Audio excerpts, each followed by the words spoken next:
Bugün biz yurdumuzun tarihine altın harfleri bilen yazılacak täze bir şanlı wakanyň, milli iqtisadiýetimiziň diversifikasiýa ýolu bilen okunly ösýän döwrüni, türkmen halkynyň milli lideriniň ýoly goýan işlerini münasip dowam etdirýän, hormatly prezidentimiz, arkadagly gahrman serdarymyzyň başlangyçlary bilen Balkan welaýatynyň türkmenmaşy etrawyna kuwatlygy ýylly 1.155.000 tonna karbamid öndürýän toplumyň düýbüni tutmak dawratynyň şaýady bolýar. Häzirki ýokary ösüşleri besenýän döwrümizde öňde barjy tehnologiýalaryň, innowasion işläp taýýarlamalaryň işçiň durmuşy ornaşdyrylmagy, watanymyzyň iýligderli we hemme taraplaryň ösüşi üçin amatly şertleriň döredilmegi, milli iqtisadiýetimiziň möhüm puwdagy bolan himýa senatyny has ýokary ösüşlere ýetirmäge, hormatly prezidentimiziň başyny başlan giň ýerimli maksatnamalaryny, şol zany berkarar döwletiň täze eýamynyň galkynyşy döwründe Türkmenistany 2022-2052 ýyllarda durmuş ykdysady taýdan ösdürmegiň milli maksatnamasyny ýyligderli durmuşa geçirmäge ýardam edýär. Karbamid öndüriljek toplumyň gurulşy Ýaponiýanyň Mitsubishi Heavy Industries we Türkiýe Respublikasynyň GAP İnşaat Ýatyrym we Diş Ticaret AŞ kompaniýalaryna ananyldy.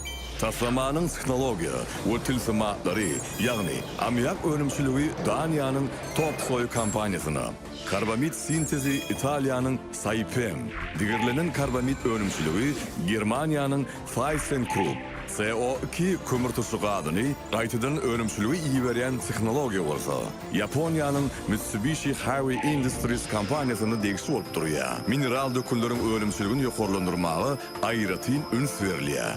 Munyň özi ýurdumyzyň çyýgmal serişdelerine baý bolmagy we puwdagyň önümçiliginiň netijeligini artdyrmak wezipeleri bilen baglanşyklydyr.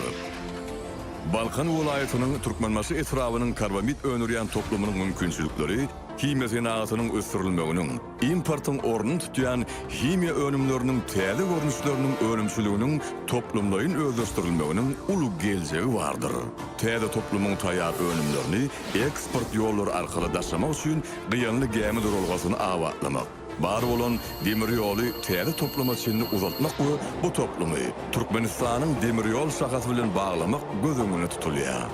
Gelecekte Türkmenistanyň himýa senatynyň kuwatlyklaryny bir näçe esde artdyrmagy, ýurdumyzda makro ykdysady görkezleriň durlukly ösüşini saklamagy, bundan gowrak täze iş orunlaryny döretmäge, içerki harajatlar hem-de daşary ýurtlary iýermek üçin himýa we gaz himýa önümleriniň möçberini artdyrmak arkaly ýurdun ägert uly gyzyl pul serişdelerini türkmen halkynyň bähbidine has rezel peýdalanmagy mümkinçilik berer.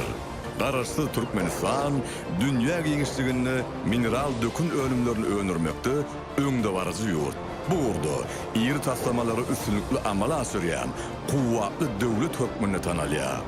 Goy täze senagat taslamalaryny durmuşa ornaşdyrmagy, halkymyzyň ýaşaýyş durmuş derejesini ýygyderli ýokarlandyrmagy giň mümkinçilikler döredýän.